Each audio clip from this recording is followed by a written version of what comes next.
Salam alaikum. Alors on va commencer une série dans laquelle je vais prendre par exemple un titre tiré de Al Jazeera ou bien de l'application BBC, un titre en arabe bien sûr, un titre d'actualité, soit dans le domaine alors ça peut être de la politique, le domaine de la culture, de la technologie, etc. On verra, donc on va juste prendre un titre et on va le traduire et voir un peu de quoi est composé ce titre. Bien sûr, c'est pour des niveaux avancés. C'est pas pour les débutants, peut-être pour les intermédiaires, quand même un petit peu avancés. Donc de toute façon, tu peux regarder la vidéo, tu verras si ça t'apporte quelque chose. Et donc on va commencer cette première vidéo et on verra si en fonction des encouragements, si ça vous plaît, on verra si on continue par la suite ou pas. Donc le titre d'aujourd'hui, c'est celui-ci. Je vais le lire, il est devant toi. عصا المشي تعرف على زينة النبلاء مع واحد من آخر صناعها بباريس. Je vais te mettre les voyelles. Alors, عصا المشي. عصا المشي, c'est là tu as affaire à une annexion, à une idafa. Asa, c'est un terme que tu connais peut-être. Asa, c'est un terme coranique que tu as dans le Coran. Asa, ça veut dire bâton. Quand on parle du bâton de Moïse dans le Coran, on emploie exactement ce terme-là. Asa. Quand Dieu demanda à Moïse, qu'est-ce que tu as dans la main? Ma tilka biyaminika ya Moussa. Moussa répond quoi? Il dit hiya asaya. Asaya, ça veut dire mon bâton. Asaya. Ensuite, asa al-mashi. Al-mashi, al-mash, ça vient du verbe masha, yamshi, mashyan. Et al-mash, c'est le fait de marcher. Donc, asa al-mashi, c'est littéralement c'est le bâton de la marche. En fait, ici, on parle de la canne qui te sert à marcher.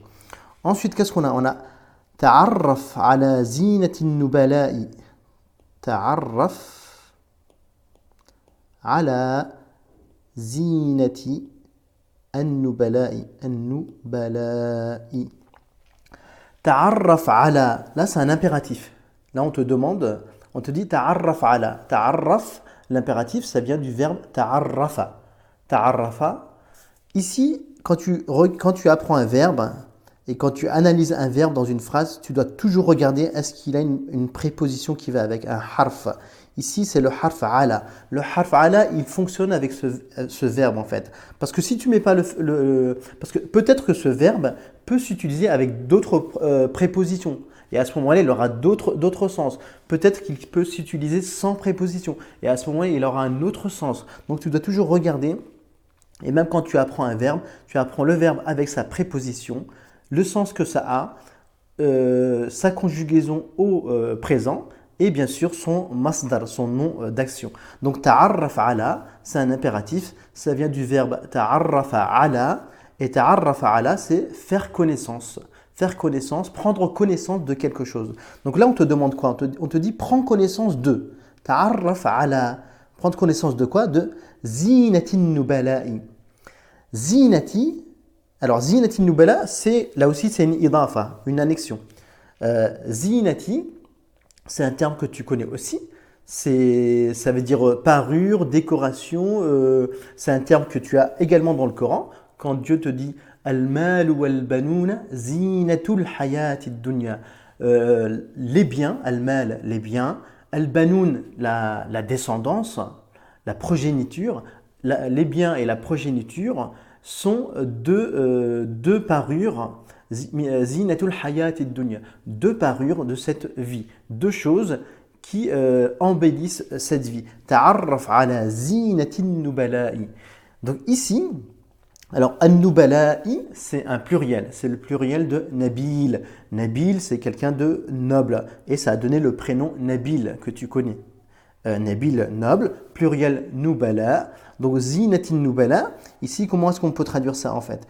Donc ta'arraf ala zinatin nubala. Donc bien sûr là il parle de la canne. Hein. Tu as bien compris qu'on parlait de la canne comme accessoire en fait, comme accessoire pour marcher.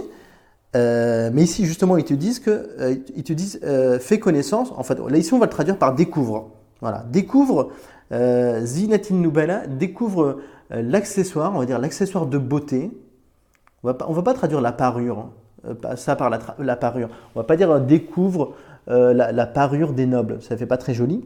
Donc découvre l'accessoire de beauté, on va dire, allez, on va dire ça. De toute manière, ce n'est pas un cours de traduction, hein. Après tu traduis comme tu veux. Moi, le but, c'est juste de dégager un peu, de te faire comprendre un peu la structure de la phrase et de te donner le sens rapide des mots. Ta'arraf ala, donc fais connaissance avec, découvre, ici dans ce cas-là, découvre l'accessoire de beauté, zina, l'accessoire de beauté de qui? Des nobles, an-nubala'i.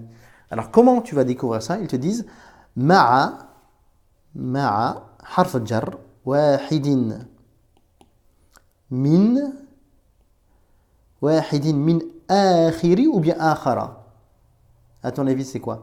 Ma'a wahidin, ça veut dire avec un, min des, et akhir, c'est dernier. À ne pas confondre avec akhar.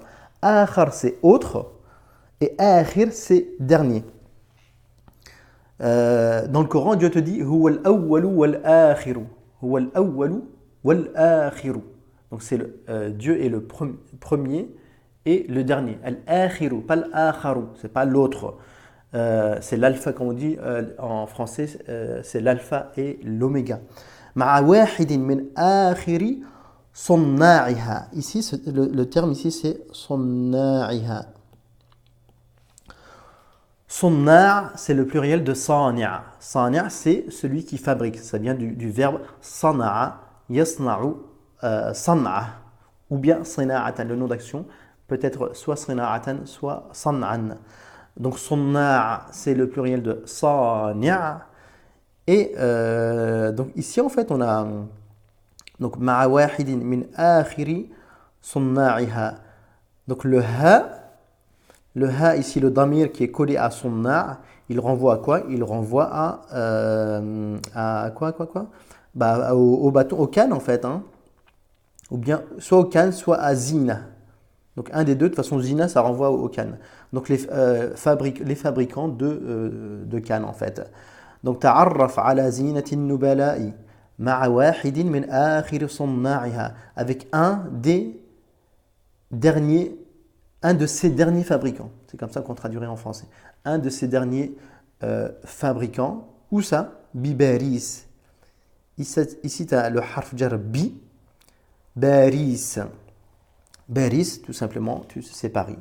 Donc voilà. Asal mashi. تعرف على زينة النبلاء مع واحد من آخر صناعها بباريس. Donc voilà, alors dis-moi si ça t'a plu, si la démarche te semble intéressante, si la manière de faire est intéressante. Si tu veux axer sur, si tu penses qu'il vaut mieux axer sur telle ou telle chose, dis-le moi, sachant que je ne peux pas satisfaire tout le monde. Donc on verra ce que vous en pensez. Salam alaikum.